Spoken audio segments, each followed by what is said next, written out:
You went full retard, man. Never go full retard. In this context, there's no disrespect, so when I bust my round... Seriously, that's all we need for this episode. That covers it all.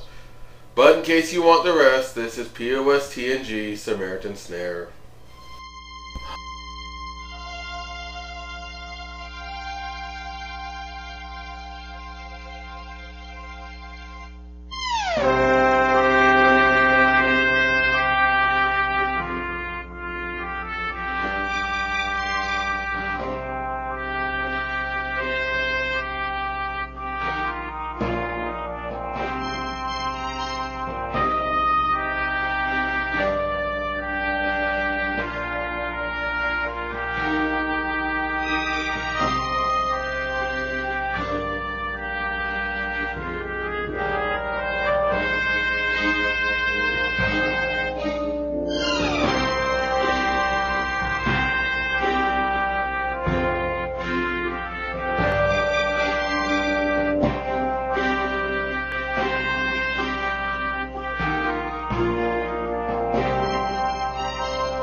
We begin the episode with the Enterprise preparing to go take a survey of some nearby star clusters.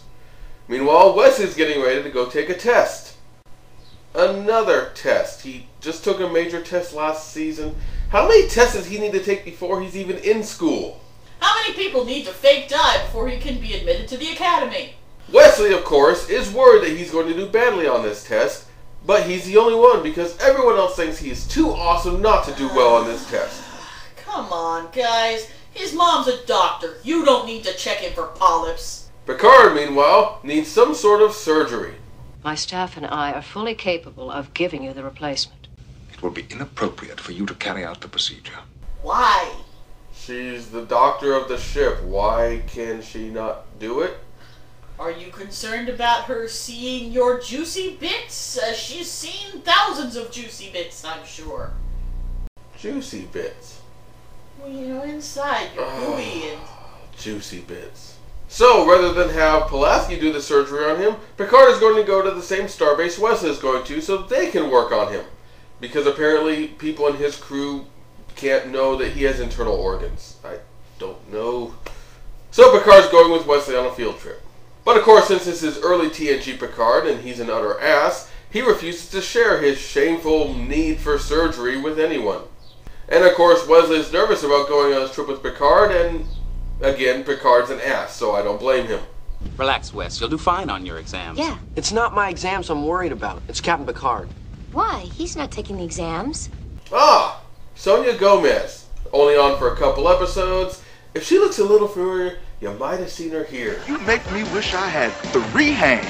Well, I think you're doing just fine with 2. And that's about all I know her from. Ah, Captain Picard. Nice day for a little trip. God, I loathe you. Just after Picard and Wesley leave, the Enterprise gets a distress signal. Detail. Ship. Unidentified. Distress. Nothing more. You know, given what we're going to learn about these aliens later, that could be a direct quote. Or else they might just go and do this.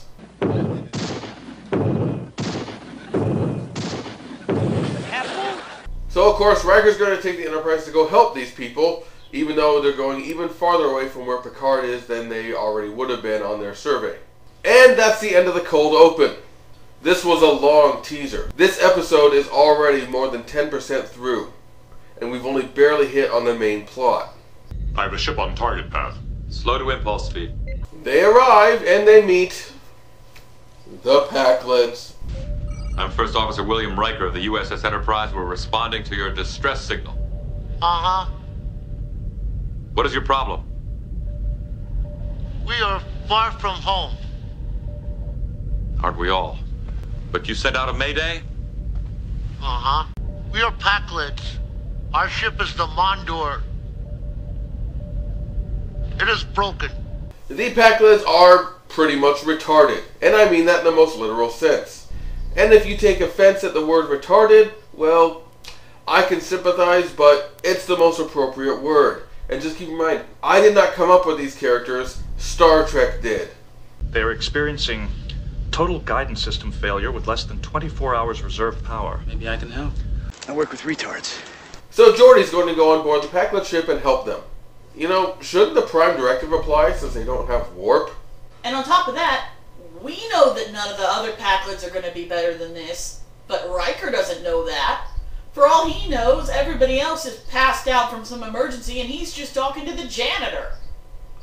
As a janitor, I take offense to that implication, but your point still stands.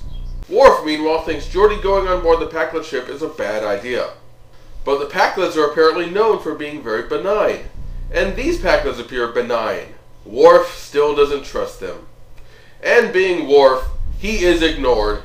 Meanwhile, Wesley and Picard have a discussion about old starships and privacy. Thrilling.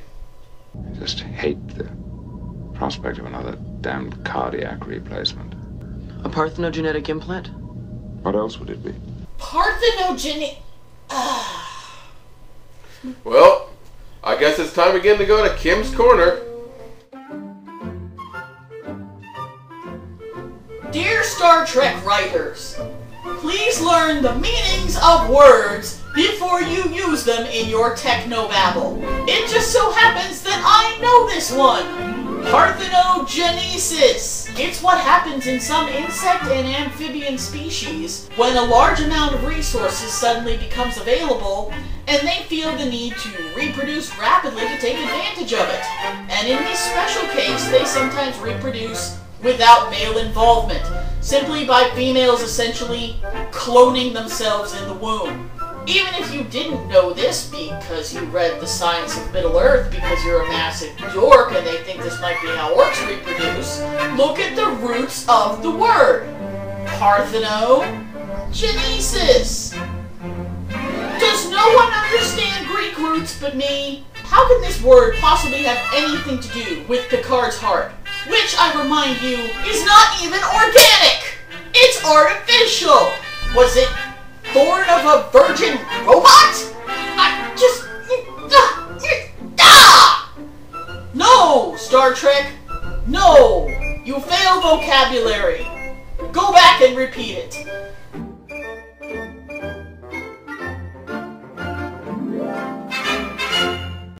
It turns out Picard's previous heart implant was faulty. Why would anyone use a faulty replacement? Wesley, they didn't deliberately give him a faulty implant. Are you retarded? Is there anyone more retarded than you? We are far from home. Oh. Uh-huh. Who's in charge of engineering? My friend, his name is Reginald. Think I can meet him? He is Reginald. Yes, I think you mentioned that. We look for things. Stop the short bus. I want to get off. Why don't you just show me where your guidance system is, okay? Excuse me. He is smart. Troy comes on the bridge now, and she's worried about Geordi. Those aliens, what they feel is not helplessness. Lieutenant LaForge is in great danger. And it turns out that somehow Troy is smarter than both Riker and Data.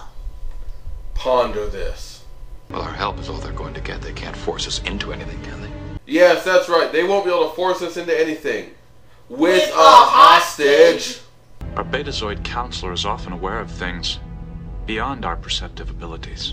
He said to the man who's known her longer than anyone else on this ship and has a psychic bond with her. And back with Wesley and Picard again. We're going around a lot, I know. It turns out Picard is actually worried about the slight possibility something will go wrong during his operation. And back to the Packlets again. Geordi fixes her problem. And then the power goes out. It looks like this is going to take a little bit longer than I anticipated. And back again with Wesley and Picard.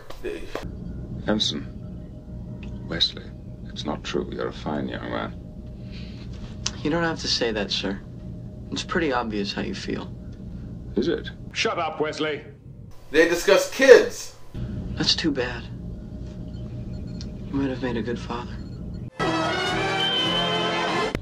Almost got it, Commander. We look for things.